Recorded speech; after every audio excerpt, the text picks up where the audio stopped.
Kita tahu bahwa di tahun 2024 dari informasi yang kami terima itu anggaran perlindungan sosial kita sudah menyentuh sekitar hampir 500 triliun. Identik dari perlindungan sosial kita sifatnya adalah bantuan langsung, bukan sifatnya pemberdayaan. Kebijakan ini juga harus diarahkan untuk mentransformasi ekonomi kita agar masyarakat itu lebih berdaya, tetapi transformasi ekonomi ini juga harus diikuti dengan transformasi sosial.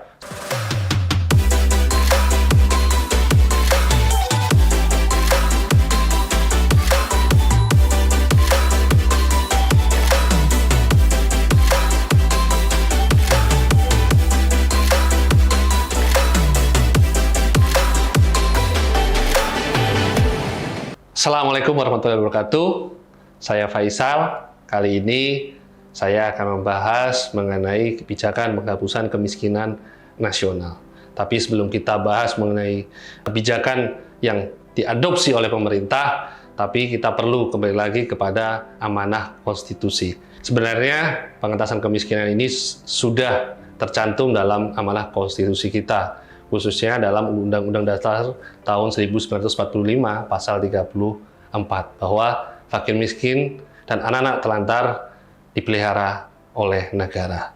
Konteks dipelihara ini perlu kita pahami bagaimana kebijakan yang ada saat ini mampu mengakomodir, mampu menyelesaikan, mampu memenuhi kebutuhan-kebutuhan khususnya bagi mereka-mereka yang tergolong dalam kondisi kurang beruntung, yaitu kemiskinan.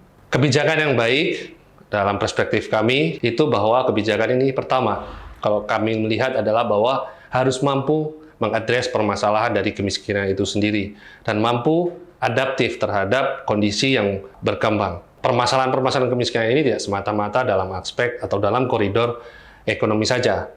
Bisa dalam konteks atau perspektif dari pendidikan, kesehatan, maupun perumahan.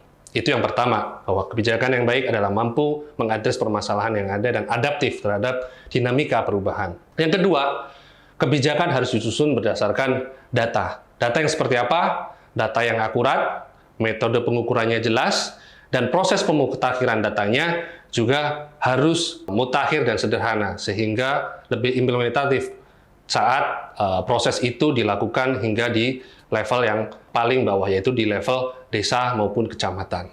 Yang ketiga, kebijakan yang baik itu adalah harus mampu didukung atau harus mampu diakomodir oleh kelembagaan yang mumpuni. Kelembagaan yang mumpuni ini seperti apa?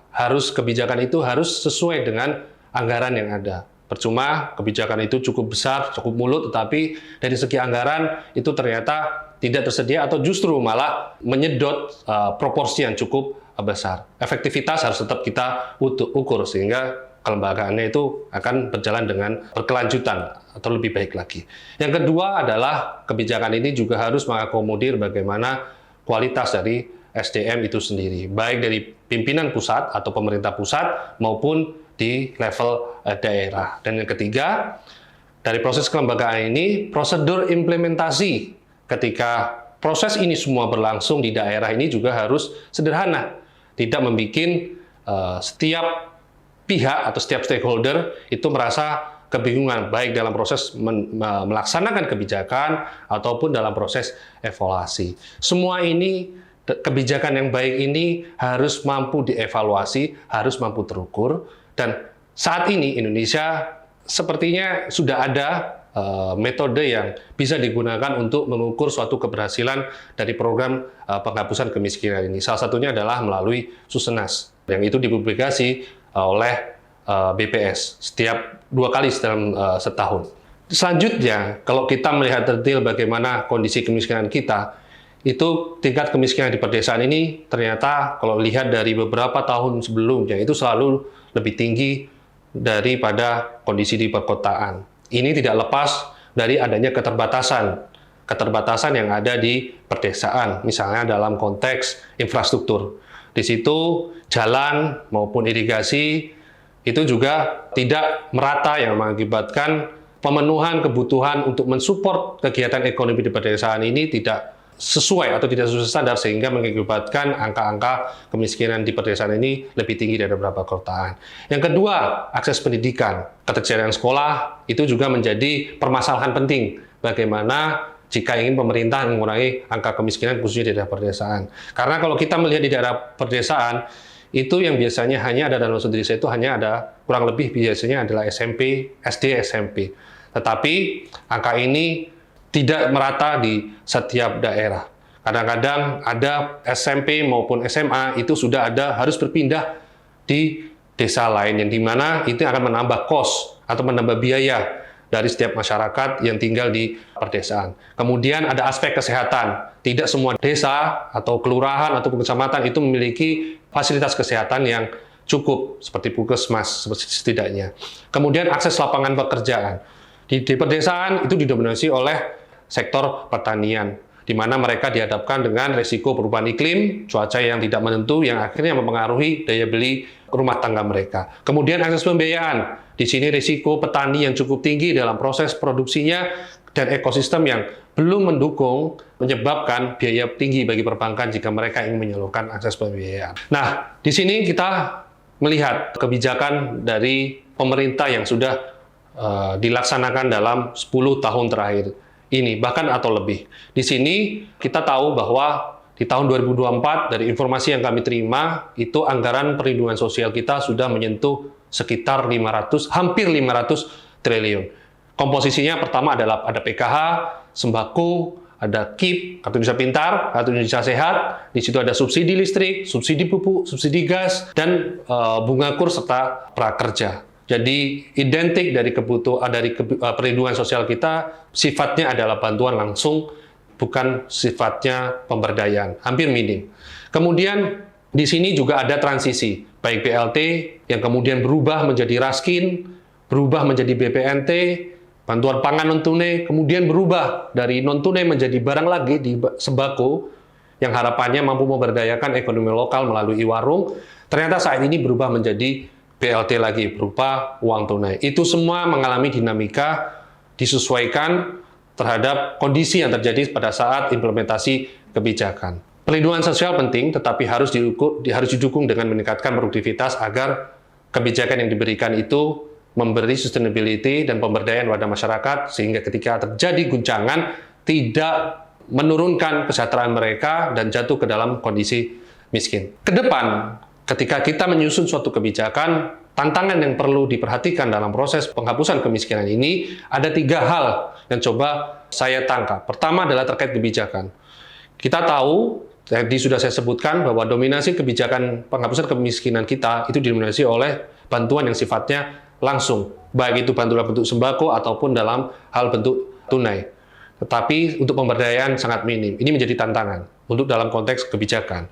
Dan kita juga harus tahu bahwa kebijakan yang disusun ini tidak serta-merta hanya mensejahterakan atau meningkatkan kesejahteraan para orang miskin, tetapi juga perlu kita tahu kebijakan ini juga harus diarahkan untuk mentransformasi ekonomi kita agar masyarakat ini lebih berdaya, tetapi transformasi ekonomi ini juga harus diikuti dengan transformasi sosial, sehingga setiap perubahan kenaikan kesejahteraan masyarakat kita juga diikuti dengan perubahan sosial, mindset, dan sebagainya. Kemudian dari aspek kelembagaan, tantangannya apa saja? Pertama adalah ekosektoral. Ini mungkin bukan isu yang kali ini, tapi sudah cukup lama, tetapi hingga saat ini permasalahan atau tantangan ini masih ada. Baik itu dalam lingkup ke pusat maupun daerah. Baik dalam bentuk kebijakan maupun dalam data. Data ini masih terpisah satu sama lain, agak sulit untuk disatukan, tetapi saat ini pemerintah terus mendorong dan disatukan agar data-data ini dapat dipergunakan by multisektoral sehingga lebih fokus dalam proses penghapusan kemiskinan. Kemudian tantangan terkait dari kelembagaan ini adalah kemampuan pemerintah pusat dan daerah. Pemerintah pusat mencoba untuk menyusun kebijakan yang sangat detail, sangat bagus, tetapi terkadang terkait pelaksanaannya di daerah belum mampu melaksanakan atau sesuai dengan rancangan yang telah disusun di pemerintah pusat. Komunikasi di antara dua pihak ini juga perlu terus didorong agar kebijakan yang baik ini, yang adaptif ini mampu efektif dalam menurunkan kemiskinan. Dan terakhir, dengan kebijakan yang kita konsep, kemudian kondisi, kemudian tantangan, dan terakhir solusi. Bagaimana sih kita menciptakan kebijakan penghapusan kemiskinan ini ke depan? Maka ada 3 hal yang ingin kami tekankan. Pertama, kebijakan ini harus mampu mengakomodir permasalahan, yaitu multidimensi. Aspek pendidikan, kesehatan, ekonomi, perumahan, ini harus menyatu. Konvergensi program pusat maupun daerah ini harus menyatu dan melengkapi satu sama lain. Sebagai contoh, di Banyuwangi, mereka punya ada namanya, kalau tidak salah, adalah Rantang Kasih. Ini diberlakukan untuk bagi-bagi lansia. Ini cukup bagus karena salah satu penyumbang dalam penghapusan kemiskinan ini adalah mensejahterakan para lansia yang dimana mereka sudah tidak produktif lagi. Kemudian terkait data. Data ini harus jelas. Dari level pusat hingga daerah itu harus jelas. Baik dari proses membacanya, mudah dimengerti, bahkan sampai data itu dimutakhirkan. Prosedurnya juga harus mudah dan mampu applicable atau mampu diterapkan di level desa. Tidak membutuhkan birokrasi yang cukup panjang, sehingga harapannya pemutakhiran ini yang saat ini hanya 1 kali dalam setahun, itu mampu dilakukan lebih dari 1 kali dalam setahun, misal 2 kali dalam 1 tahun. Sehingga semuanya itu bisa dimonitor, seperti yang saya sampaikan tadi di dalam, misalnya dalam Susenas. Dan terakhir, terkait kelembagaan. Itu pertama adalah anggaran itu harus efektif.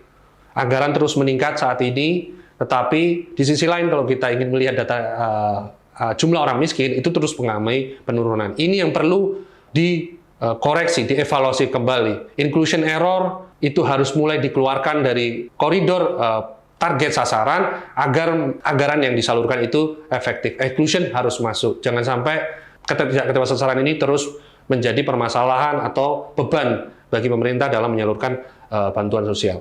Kemudian yang kedua, SDM harus mumpuni. Pusat dan daerah, gap antara keduanya harus mulai disetarakan. Dan yang terakhir adalah prosedur pelaksanaan dari kebijakan maupun evaluasinya ini harus mudah dan sederhana. Mungkin itu hal-hal yang bisa saya sampaikan saat ini.